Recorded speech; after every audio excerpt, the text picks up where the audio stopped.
Akhirnya elektabilitas Anies mengalami titik jenuh. Setelah deklarasi kemarin, suara Anies naik signifikan.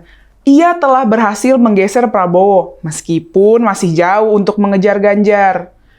Yang apes tentu saja Nasdem. Sesudah mendeklarasikan Anies, elektabilitas partai itu malah terus mengalami kemerosotan.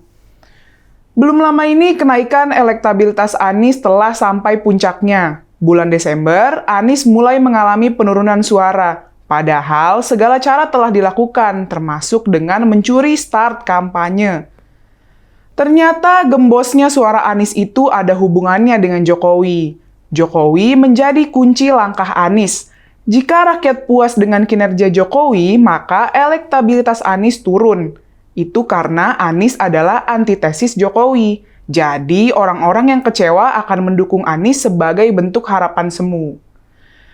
Hal ini logis karena peluang Anies untuk menang adalah dengan merebut suara anti-Jokowi, sambil sedikit-sedikit mencuri suara dari kelompok pendukung Jokowi.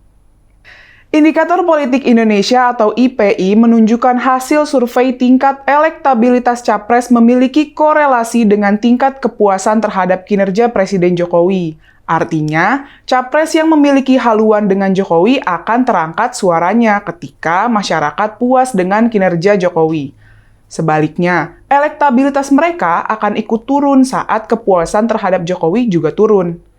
Menurut Indikator Politik Indonesia, pada periode tanggal 1 hingga 6 Desember menunjukkan penurunan tingkat elektabilitas Anies Baswedan dibandingkan survei 2 bulan sebelumnya, yaitu turun 4%. Itu terjadi karena salah satu faktornya adalah kenaikan kepuasan terhadap kinerja Jokowi pada bulan ini. Hal ini berkebalikan dengan Prabowo. Dibanding 2 bulan lalu, elektabilitas Prabowo naik hampir 4% karena Prabowo sudah dianggap bagian dari gerbong Jokowi. Prabowo Subianto dianggap sebagai figur bakal capres yang sejalan dengan Presiden Jokowi, serta juga berdedikasi tinggi sebagai Menteri Pertahanan dalam kabinet.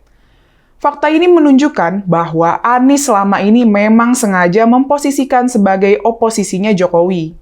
Maka dia sudah mulai berani menyindir pemerintahan Jokowi. Tujuannya agar suara yang anti-Jokowi semakin bulat mendukungnya. Memang dalam kesempatan lain Anies tidak menggunakan jargon antitesis Jokowi, tapi ingin meneruskan pembangunan Jokowi. Hal itu dilakukan karena dia ingin merebut sebagian suara pendukung Jokowi, terutama di wilayah Indonesia Timur. Anies juga rajin bergerilya di Jawa Timur untuk merebut simpati. Karena wilayah tapal kuda relatif lebih konservatif, dan di wilayah ini pula Jokowi mengalami kekalahan.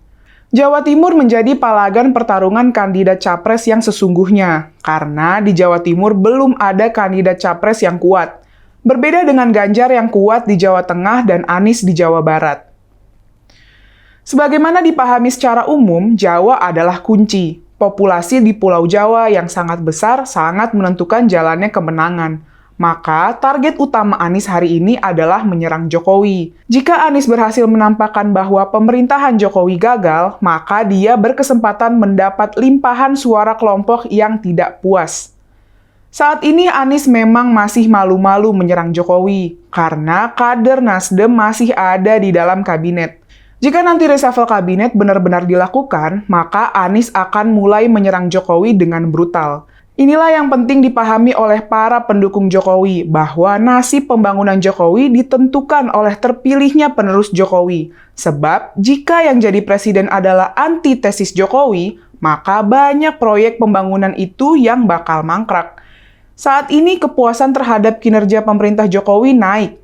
Imbasnya, elektabilitas Anies turun. Jika kondisi kepuasan terhadap Jokowi trennya terus naik, maka Anies harus siap-siap menjadi kandidat yang paling lemah di palagan Pilpres 2024.